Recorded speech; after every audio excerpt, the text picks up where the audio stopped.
Será que pecado é essa coisa tão grave como a turma fala por aí? Vamos à Bíblia.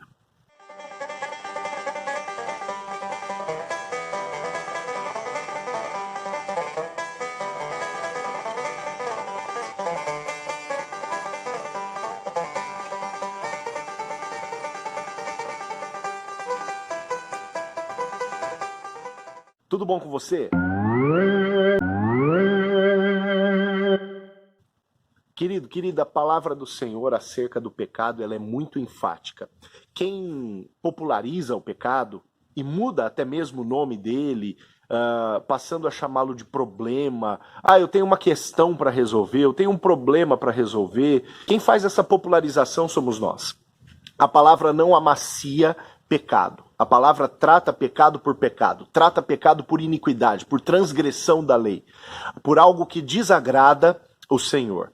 E em Isaías capítulo 59, nos versículos 1 e 2, a palavra fala um pouquinho acerca da consequência imediata do pecado. Ela diz assim: eis que a mão do Senhor não está encolhida para que não possa salvar, e nem surdo o seu ouvido para que não possa ouvir. Mas as iniquidades de vocês fazem separação entre vocês e o seu Deus. E os pecados que vocês cometem o levam a esconder o seu rosto de vocês para não ouvir os seus pedidos. A palavra do Senhor, ela deixa claro que o pecado, ele traz para a vida do pecador consequências.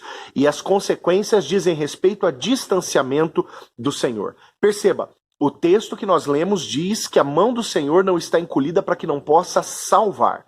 Até a salvação é algo comprometido mediante o pecado persistente, mediante uma natureza de pecado, uma natureza que não quer mudar, que não quer transformar. Nós precisamos parar de fingir que pecado é simplesmente uma questão a ser resolvida, é simplesmente um probleminha pessoal, é simplesmente uma coisa que agora eu pratico e daqui a pouco, quando eu desisto, eu não pratico mais. Na verdade, nós temos que olhar para o pecado da forma que ele é, e o pecado é um equívoco espiritual, é um desvio de caráter espiritual, que nos afasta de Deus de tal forma que pode inclusive comprometer aquilo que Deus vai ouvir no que diz respeito às nossas orações, e isso nós acabamos de ler. No versículo 2 de Isaías, capítulo 59, diz que pelas transgressões o Senhor não ouve o pecador. Querido, isso é muito sério. O pecado, ele pode proporcionar uma condição de distanciamento de Deus,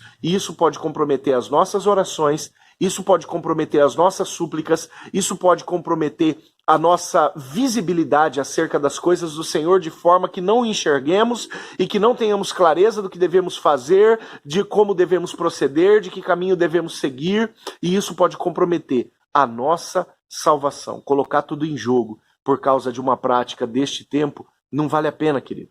Colocar tudo em jogo por causa de uma prática que desagrada o coração do Senhor, isso não vale a pena. Por isso que a vida do cristão, conforme diz o apóstolo Paulo lá em Romanos, capítulo 5, é uma vida transformada, né, de uma natureza do velho Adão para uma natureza concedida pelo novo Adão, que é o próprio Cristo Jesus. E Paulo diz: se por um entrou a morte no mundo, pelo outro, por Cristo Jesus, há a possibilidade de entrar a vida no coração de todas as pessoas. Todas as vezes que eu peco, eu estou rasgando isso da minha vida. Todas as vezes que eu peco, eu estou arrancando isso da minha vida. E graças a Deus, pelo dispositivo do arrependimento que o Senhor concedeu a nós, para que nós venhamos a rejeitar uma dinâmica de pecado na nossa caminhada e, mais do que isso, venhamos a ter força para não mais ter que voltar em práticas pecaminosas que desagradem ao coração do nosso Senhor. Deus abençoe a sua vida. Vamos orar? Senhor, nós te louvamos porque o Senhor nos adverte acerca do pecado. E nós te pedimos, Pai, em nome de Jesus, que nós mesmos não sejamos concessivos conosco. Que a gente não venha, meu Deus, a conceder, meu Deus, na nossa vida, que a prática do pecado se torne comum ou volte a ser comum.